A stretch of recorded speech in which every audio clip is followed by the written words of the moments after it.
अस्सलामुअलैकुम, it's me Areeba Numan. Welcome और welcome back to my channel.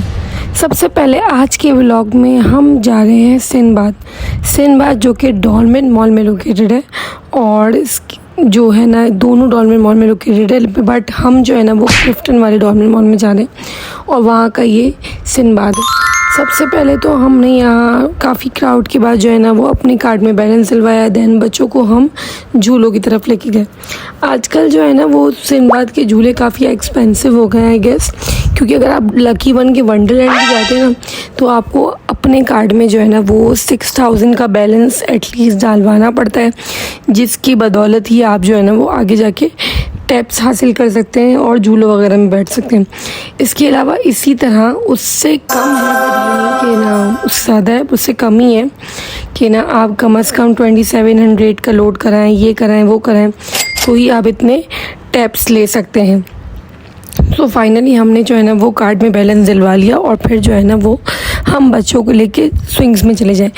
ये बेसिकली जो व्लॉग है वो मेरे बर्थडे का है, मेरी बर्थडे सेलिब्रेशन का व्लॉग है, जिसमें हमने सबसे पहले बच्चों को झूले में लेके जाना है, देन हमने रेस्टोरेंट में डिनर करना है। सबसे पहले तो जो सिंदबाद की बेसिक्स एक्टिविटीज़ बनी हुई हैं मुझे बहुत अच्छी लगी। ये एक न्यू एक्टिविटी, मतलब न्यू तो नहीं कह सकते, बहुत टाइम से इंट्रोड्यूस हुई है, बट पहली बार शायद मैंने इस एक्टिविटी को देखा है और मेरे बच्चों ने इसमें पार्टिसिपेट किया है। वरना आई गेस ये शायद कुछ सालों से बनी हुई है, बट मुझे काफ़ी अच्छी लगी ये फ़िशिंग वाली एक्टिविटी। यहाँ पर 30 मिनट्स का जो है ना वो एक आपका सेशन था, ठीक है, जिसमें आपको जैकेट पहना के और आपको अंदर जाना है। पानी के गेम्स हैं ताकि आपके जो है ना वो क्लोज वेट ना हो।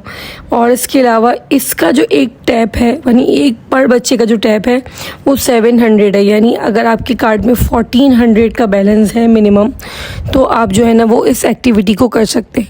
ये एक्टिविटी काफ़ी अच्छी थी और मुझे लगता है कि मेरे व्लॉग्स में ना आपको हर चीज़ डिटेल में बता होनी चाहिए, क्योंकि मुझे ऐसा लगता है कि बहुत सी चीज़ों के शिकार मैं खुद होती हूँ।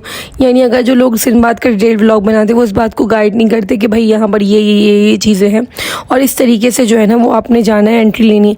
अब आगे मैं आपको रेस्टोरेंट का भी फुल रिव्यू दूंगी, इसलिए क्योंकि इंस्टाग्राम पे जो आप देख रहे हैं ना और जो उसकी हाइप है ना वो इतनी है कि सबसे बेस्ट रेस्टोरेंट कराची का जैसे वही हो। यही देखकर हम भी उस रेस्टोरेंट में पहुंच गए थे, बट इतनी हाइप, जितनी ज़्यादा हाइप थी ना इतना अच्छा रेस्टोरेंट नहीं था ये, क्योंकि इंस्टाग्राम पे ओवर हाइप कर दी जाती है भाई कि ना आपने ये रेस्टोरेंट विज़िट करना है, ये बहुत अच्छा है, ये है वो है। बट मुझे लगता है कि ये बहुत ज़्यादा ही आप फैंटेसी दिखा देते हैं, रियल में जो है ना वो कुछ और ही जाके निकलता है।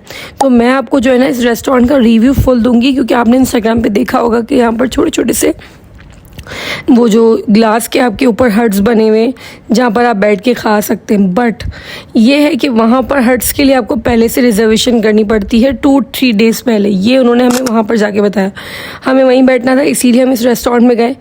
ये नहीं है कि इसका एम्बियंस अच्छा नहीं था, इसका फूड अच्छा नहीं था, ओवरऑल दोनों चीज़ें बहुत अच्छी थी, बट हमें जहाँ बैठना था ना वहाँ हम बैठ नहीं सके। और दूसरी बात ये कि वहाँ पर जो है ना वो डेकोरेशंस, यानी वैलेंटाइंस डे सेलिब्रेट करने के लिए, बर्थडे सेलिब्रेट करने के लिए, यानी जो पहले से आप रिज़र्व करवाते हैं ना वो आप इवेंट आप सेलिब्रेट कर सकते हैं। यानी एनिवर्सरी हो गई, किसी की डेट नाइट हो गई, वो जो है ना वो डेकोरेशन वगैरह करवा के 10,000 डेकोरेशन के इनके चार्जेस हैं, वो कराकर और रिज़र्व कराकर फिर ही आप उसमें बैठ सकते, वरना आपको फिर नीचे ही बैठना पड़ेगा। हमको जो है ना वो जगह नीचे ही मिली, तो हमने अपना फूड ऑर्डर किया और हमने ये केक कटिंग की थोड़ी सी बर्थडे सेलिब्रेट की अपनी, क्योंकि जितने बड़े हो गए ज़्यादा उतनी बर्थडे सेलिब्रेट करने का मौका कम मिलता है और बहुत ही कम लोग होते जो आपकी बर्थडे सेलिब्रेट करते हैं, वरना आपको खुद से ही बर्थडे सेलिब्रेट करनी पड़ती है। खैर, यहाँ का एम्बियंस, यहाँ का फूड, दोनों चीज़ें बहुत अच्छी थी। हमने यहाँ पर एक लज़ानिया ऑर्डर किया था, देन हमने एक पिज़्ज़ा ऑर्डर किया था और एक हमने बर्गर ऑर्डर किया था। हमें लगा हमारा फूड बहुत ज़्यादा हो गया, क्योंकि वाकई चीज़ की वजह से उनका फूड काफ़ी हैवी था और हमें देर भी काफ़ी हो गई थी। शायद इस वजह से हमें ना काफ़ी वो पड़ा, इतना मतलब खाना जैसे इतना खाया नहीं गया और हमारा काफ़ी बच गया।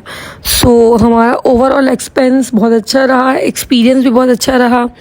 बिल हमारा कुछ 7,000 to 8,000 था और इसी तरीके से व्लॉग होता है हमारा एंड। वीडियो अच्छी लगी हो तो चैनल को लाइक, शेयर और सब्सक्राइब लाजमी कर ले। फिर मिलेंगे किसी नेक्स्ट अच्छे व्लॉग के साथ, तब तक के लिए अल्लाह हाफ़िज़।